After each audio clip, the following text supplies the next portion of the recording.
Thank you for having us in your home on this Monday. We're just getting the week started. We're getting closer towards the end of the month.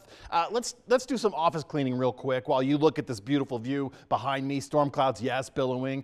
We did have a temporary closure on I-70 yesterday afternoon at the Grizzly Creek burn scar. That was a safety closure, but it looked a lot like this. We did have some rain showers falling yesterday, and we got some beneficial rain as well. Grand Junction, 1/1400th of an inch. Some areas got 1/4 of an inch. Montrose a little less, but Montrose, it's raining right now for us. We did not hit 100 degrees on Saturday, so we're holding steady at a dozen days at or above 100 degrees. We hit 99 on Saturday, and there was some rain Saturday, but another interesting thing occurred Saturday morning is we did set that record warm low temperature. So we'll be in the history book 2022 on Saturday for 78 degrees. Besting a 75, that was something we had expected, a little bit of anticipation. The temperatures are kind of tricky. We're going to be talking about that for a while this week.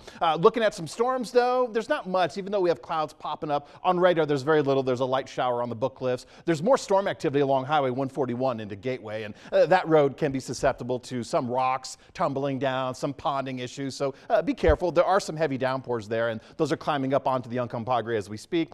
Some clouds over the Gunnison Valley, some light rain over for the Montrose area, but most of the storms today, well south of I-70. That will change tomorrow afternoon. We'll start to see these storms pushing closer towards the interstate, and we'll use that as kind of a dividing line for the state. So today, tonight, storms in the San Juan, storms kind of scattered around Montrose and Delta County.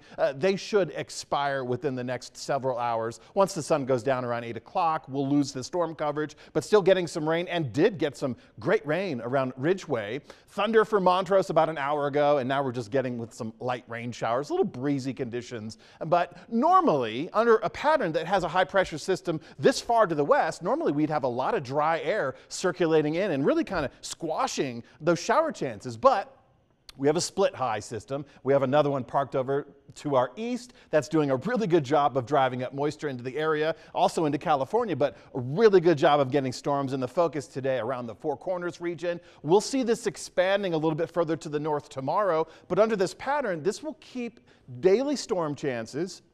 Once we get into the late week period, we'll see a lot more widespread showers and thunderstorms. Until we get those heavier showers and thunderstorms for the Thursday, Friday, possibly the Saturday. And by the way, those will trim our temperatures back because we're starting the work week on a hot note. And when I say hot, I'm really just talking about average temperatures. Some of us hard pressed to get to the averages today. For example, 95 for Grand Junction, 90 for Montrose. That is what is typical this time of the year. So we fell short today, and we're no worse for the wear. I don't mind saying this has been enjoyable, though even at 90 degrees with some humidity out there, it is a little uncomfortable if you're working. So don't forget the protocols. Make sure you hydrate, make sure you rest, seek shade regularly, don't overdo it, check in on dogs, don't leave children in the car or pets.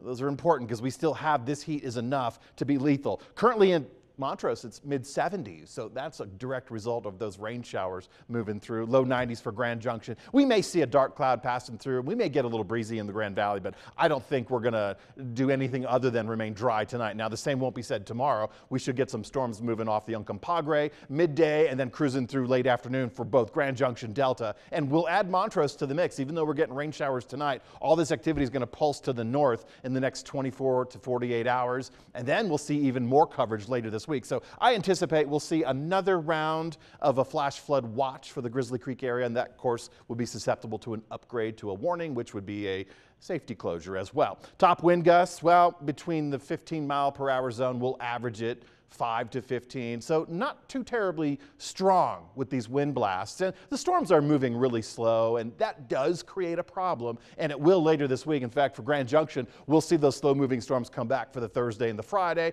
We'll also trim our temperatures back, so near average temperatures for the start of the week. 95, we're not going to set records. And then, of course, we'll get into some less hot temperatures for the end week, and that'll be a direct response to the showers and the thunderstorms moving through. So Farmers Market on Thursday and Montrose County Fair on Friday. Kind of depends. Between Grand Junction and Montrose, it's likely we will encounter less hot temperatures and these storm clouds moving through with measurable rain showers, particularly for the end of the week. Now, these daily afternoon storms, hard to get a measurement out of them, but they are occurring, albeit on the light side of things. For Montrose, especially for the end of this week, leading into the start of the weekend, those temperatures in the middle and lower 80s, they feel so good from this vantage point.